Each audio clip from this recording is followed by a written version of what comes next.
Anxiety and depression is something that causes pain for people all over the world.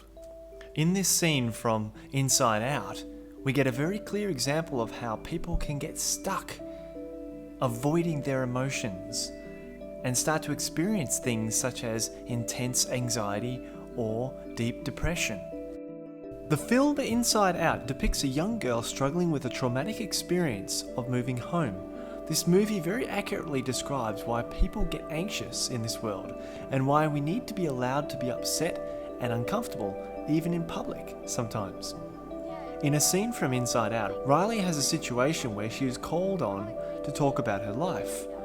She feels okay remembering her old feelings until she reaches the point where she realizes that her happy life that she knows of is gone.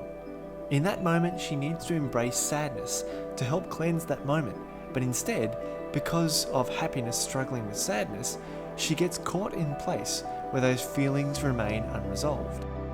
We used to play tag and stuff. Cool Kids must spring at 3 o'clock. No. Did you see that? Look! Oh, no. They're judging us! Somebody help me! Grab... Joy, no! That's a core memory! Stop it! Let Wait! go! It is never nice to have to cry in public, but sometimes when we experience a traumatic event, we need to get upset, scream, cry, or whatever to reach closure on that situation. As a result of not getting closure, Riley becomes jaded and scared to talk to anyone, in fear of having to experience the uncomfortable feeling of being emotional and upset in public again.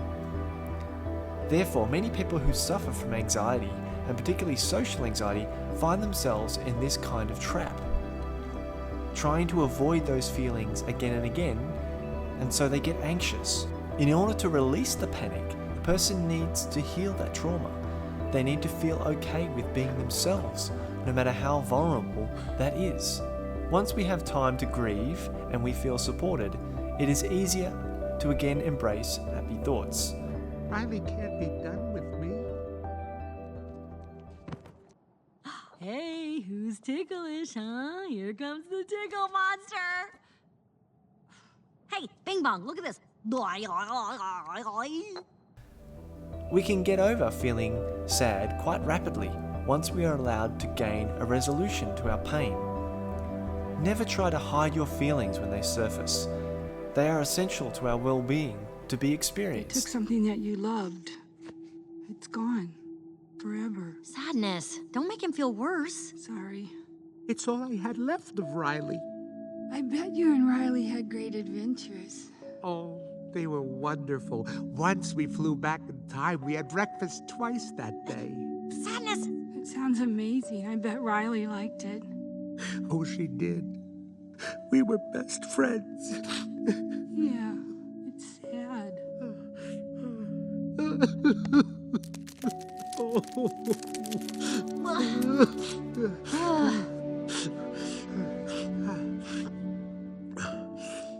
I'm okay now. Come on. The train station is this way.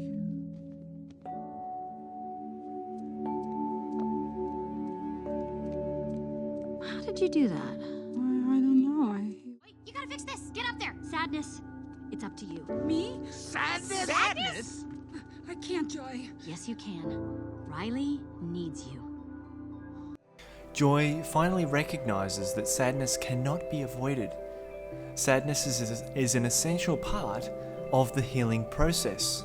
Once Joy realizes this, she allows sadness to affect the core memories so that finally Riley can let out her emotions and in doing so start to rebuild who she is and how she feels about things.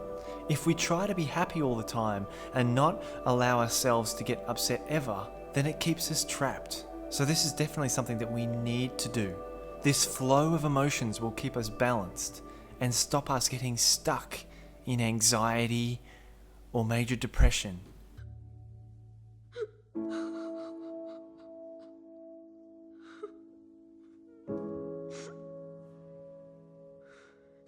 You are a naturally happy and good person to be around. So don't rob yourself of those moments that you need to cleanse your hurts from the past. If you find yourself still feeling uncomfortable, just remember that it is important to be yourself. Little by little, if you get back to the feeling of feeling good about who you are, then things get easier and easier.